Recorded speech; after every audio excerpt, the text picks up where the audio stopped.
Welcome to a new edition of English Total, the podcast where we break down stories in the world into clear, engaging English. It's April 6th, 2026, and we are witnessing history in the making. As we speak, 4 brave astronauts are hurtling through the vacuum of space, further from home than any human has been in over half a century. We are talking, of course, about Artemis II. On April 1st, the Florida sky turned a brilliant shade of orange. No, it wasn't an April Fool's joke. It was the roar of the Space Launch System, SLS, the most powerful rocket ever built. Perched on top, inside the Orion spacecraft, were 4 individuals who are currently the most famous people in the solar system. But before we follow them into the lunar shadows, let's talk about who these people actually are. They aren't just astronauts, they are a hand-picked team representing the best of human persistence. Leading the mission is Commander Reed Wiseman.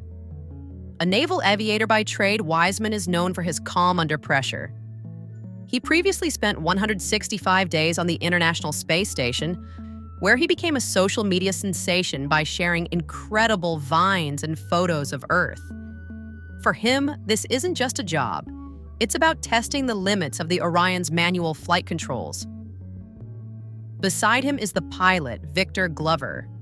When he joined the crew of the SpaceX Crew 1 mission in 2020, he became the first Black astronaut to live on the ISS for a long-duration stay. On Artemis II, he makes history again as the first Black man to travel to the moon. Glover is often described as the heart of the team, known for his deep focus on the technical mechanics of the ship and his infectious enthusiasm. Then we have mission specialist Christina Koch.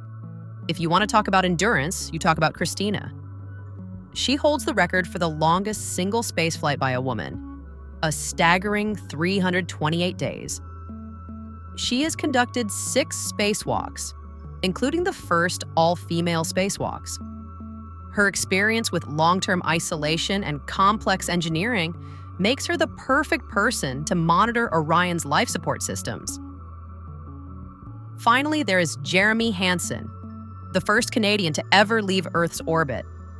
While the other 3 have been to space before, this is actually Hansen's first flight. However, don't let that fool you. He has been an astronaut since 2009 and served as a fighter pilot. His inclusion marks a massive milestone for international cooperation, proving that the moon belongs to the whole world, not just one country. April 6th is the big day. Orion is performing its lunar flyby. Because of the specific path they are taking, a free return trajectory, they are swinging around the far side of the moon. You might have heard people call it the dark side, but that's a bit of a myth.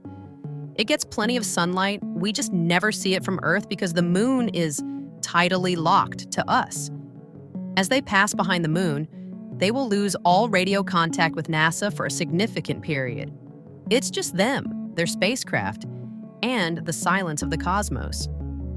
During this maneuver, they will reach a maximum distance of about 406,773 kilometers from Earth. That officially breaks the record set by the legendary Apollo 13 mission in 1970. They are officially the farthest flung humans in history.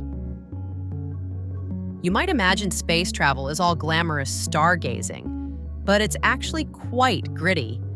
The Orion capsule is about the size of a small SUV. Imagine being stuck in a car with 3 coworkers for 10 days without being able to open a window. They eat freeze-dried meals, exercise using bungee cords to keep their muscles from wasting away in zero gravity, and sleep in sleeping bags strapped to the walls so they don't float away and bump into the control panel. Reports from Mission Control suggest the crew is in high spirits, though it hasn't been perfectly smooth. A few days ago, the space toilet, officially called the Universal Waste Management System, had a minor hiccup. In space, a broken toilet isn't just an inconvenience. It's a high-stakes engineering puzzle involving airflow and suction. Luckily, the crew fixed it, proving that even elite astronauts have to deal with plumbing issues. They've also been busy with proximity operations. Early in the mission, they used the upper stage of their rocket, the ICPS, as a target. Victor Glover practiced how to manually fly and park the Orion capsule near the stage.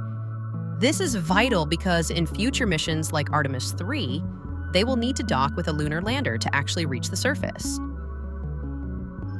You might ask, why go back?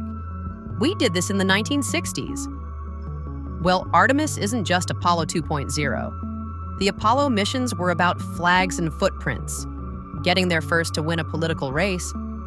The goal this time is sustainability. NASA and its international partners want to eventually build a gateway station in lunar orbit and a base camp at the lunar South Pole. They are looking for water ice in the moon's shadowed craters. Why? Because water is heavy and expensive to launch from Earth. If we can harvest water on the moon, we can turn it into oxygen to breathe and hydrogen for rocket fuel. This makes the moon a potential gas station in space, serving as the ultimate stepping stone for the mission everyone is dreaming of, Mars. As the crew looks out their windows today, they are seeing the moon's craters up close, appearing as large as a basketball held at arm's length, but they are also looking back at a tiny, fragile blue marble. Artemis II is scheduled to splash down in the Pacific Ocean near San Diego on April 10th. Until then, the world remains glued to its screens, watching 4 humans push the boundaries of where home ends and the frontier begins. It's quiz time. Click on the link posted in the comments and let us know your score. Don't forget to give us a like if you enjoyed this podcast and subscribe. Thanks for watching.